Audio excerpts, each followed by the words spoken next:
तो 10,000 वर्ल्ड के पिछले एपिसोड में हमने देखा कि लिजिन अपने एक ही अटैक में स्वान सेक्ट के उस पर्सन को हरा देता है और अब वह बोलता है कि तुम यहाँ पर ब्रदर लीन फैंग का सामना करना चाहते थे पर तुम मेरे सामने ही नहीं टिक पाए। और तो और ब्रदर लीन फैंग मुझसे 100 गुना ज्यादा पावरफुल है। जो सुनकर वहां पर खड़े सभी लोगों के होश उड़ जाते हैं और अब वह बोलने लगते हैं आखिर इस जगह पर ब्रदर लिजन से पावरफुल कोई कैसे हो सकता है। और तो और लीन फैंग ने अभी बस 1 साल पहले ही हेवनली स्वॉर्ड सेक्ट को ज्वाइन किया है, जबकि ब्रदर लिजन पिछले कई सालों से हेवनली स्वॉर्ड सेक्ट के अंदर ट्रेनिंग कर रहे हैं। तभी साओया बोलती है यहाँ पर तुम लोग अंदाजा भी नहीं लगा सकते कि लीन फैंग कितना ज्यादा पावरफुल है। तभी स्वान सेक्ट का एक पर्सन आगे आते हुए बोलता है, ब्रदर लीन फैंग अगर आप सच में इतने ज्यादा पावरफुल हो तो फिर क्यों ना आप मेरे साथ एक फाइट करो, मैं भी यहाँ पर आपके स्वॉर्ड स्किल को देखना चाहता हूँ। लीन फैंग बोलता है नहीं, हम यह नहीं कर सकते हैं क्योंकि अभी यहाँ पर जो फाइट हुई उस फाइट के ऑरा प्रेशर की वजह से कई सारे स्पिरिचुअल बीस्ट इस ओर आ रहे हैं, तो हमें जल्द से जल्द यहाँ से निकलना चाहिए। तभी कुछ लोग बोलने लगते हैं हम इस ओर किसी भी स्पिरिचुअल बीस्ट को आते हुए सेंस नहीं कर पा रहे हैं, तो कहीं तुम फाइट से बचने के लिए यह बहाने तो नहीं बना रहे। तभी दूसरा पर्सन बोलता है तुम लोग बिल्कुल सही बोल रहे हो, brother you divine martial realm पर है, साथ ही साथ उनके पास रॉयल स्वॉर्ड स्पिरिट भी है, तो लीन फैंग उनसे कभी नहीं जीत सकता है। और अब सभी लोग वहां पर लीन फैंग की बेइज्जती करने लगते हैं। तभी लीन फैंग देखता है कि एक बहुत बड़े ग्रुप में कई सारे स्पिरिचुअल बीस्ट काफी तेजी से दौड़ते हुए उनकी ओर आ रहे होते हैं, जो देखते ही लीन फैंग अपने सभी साथियों को फाइट के लिए तैयार हो जाने को बोलता है। तभी एक पर्सन बोलता है हम यहाँ पर कुछ भी सेंस नहीं कर पा रहे हैं, आखिर यह पर्सन फाइट से बचने के लिए कितना झूठ बोलेगा।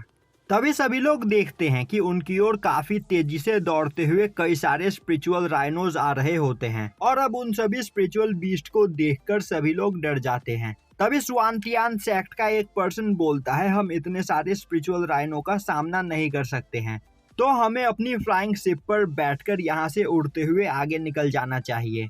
यह सुनते ही स्वान सेक्ट का वह पर्सन यू अपने फ्लाइंग शिप को बाहर निकालता है और अब स्वान सेक्ट के सभी डिसाइपल्स उस शिप पर बैठ जाते हैं और अब यू साओया को भी अपने साथ चलने के लिए बुलाता है, जो सुनकर साओया कुछ सोचने लगती है। तभी दूसरा पर्सन बोलता है हमारे पास सोचने का टाइम नहीं है, तो जल्दी से शिप के ऊपर आ जाओ। तभी साओया बोलती है उसने फैसला कर लिया है, वह यहाँ पर लीन फैंग के साथ ही रहेगी। जो सुनते ही यू बोलता है साओया यह बात तुम भी जानती हो कि लीन फैंग तुम्हें यहाँ पर प्रोटेक्ट नहीं कर सकता है, तो तुम्हें हमारे साथ चलना चाहिए। तभी दूसरा पर्सन बोलता है सिस्टर लीन फैंग एक आउटसाइडर है, तो आपको उस पर भरोसा नहीं करना चाहिए और हमारे साथ चलना चाहिए।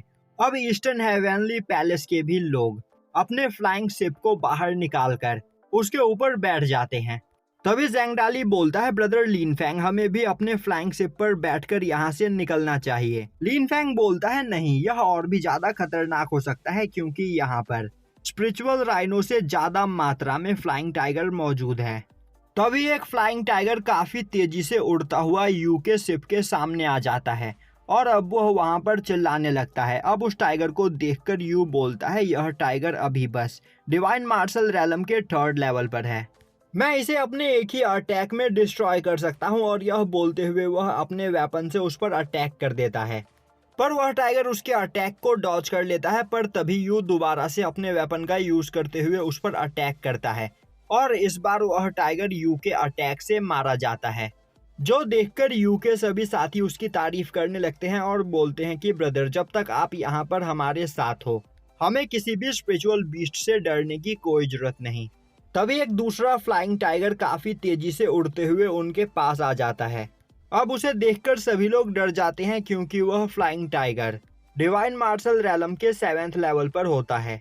अब वह फ्लाइंग टाइगर काफी तेजी से यू के शिप पर अटैक करता है, जो देखते ही यू अपने साथियों को उस शिप पर मौजूद फॉर्मेशन बैरियर को एक्टिवेट करने के लिए बोलता है। अब यह सुनते ही उसके सभी साथी उस बैरियर को एक्टिवेट कर देते हैं और अब यू अपने वेपन का यूज करते हुए उस फ्लाइंग टाइगर पर अटैक करने की कोशिश करता है, पर तभी वह फ्लाइंग टाइगर यू के वेपन को उसी की ओर मोड़ देता है, जिससे उनके शिप पर मौजूद वह बैरियर टूट जाता है और अब वह फ्लाइंग टाइगर काफी तेजी से अटैक करके यू के शिप को डिस्ट्रॉय कर देता है।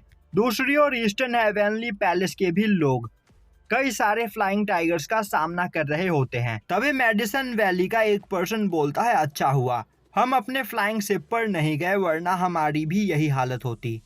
तभी कई सारे स्पिरिचुअल राइनोज उन पर अटैक करने के लिए आगे बढ़ते हैं। तभी लिनफेंग अपने स्वॉर्ड स्लैश टेक्निक का यूज करते हुए एक ही अटैक में कई सारे राइनोज को मार देता है।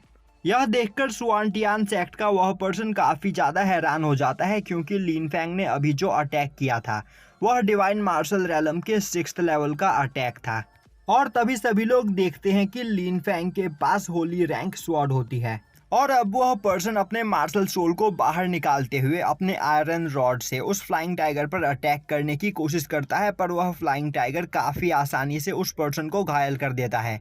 दूसरी ओर लिनफेंग अपने हेवनली स्वॉर्ड सेक्ट के सभी डिसाइपल्स को फाइट के लिए तैयार हो जाने को बोलता है और अब वह अपने फिनिक्स फायर का यूज करते हुए वहां आसपास मौजूद सभी स्पिरिचुअल राइनोस को जलाने लगता है। तभी मिस सुई, क्विंसू और सिनर भी एक साथ कई सारे स्पिरिचुअल राइनोस पर अटैक करके उन्हें मार देते हैं। अब एक काफी पावरफुल राइनो सिनर पर पीछे से अटैक करता है, जो देखकर लिनफेंग सिनर के लिए परेशान हो जाता है। उसी वक्त सिनर अपने मार्शल सोल को बाहर निकालते हुए अपने तीनों होली स्वॉर्ड का यूज करने लगती है और यहीं पर यह एपिसोड खत्म हो जाता है।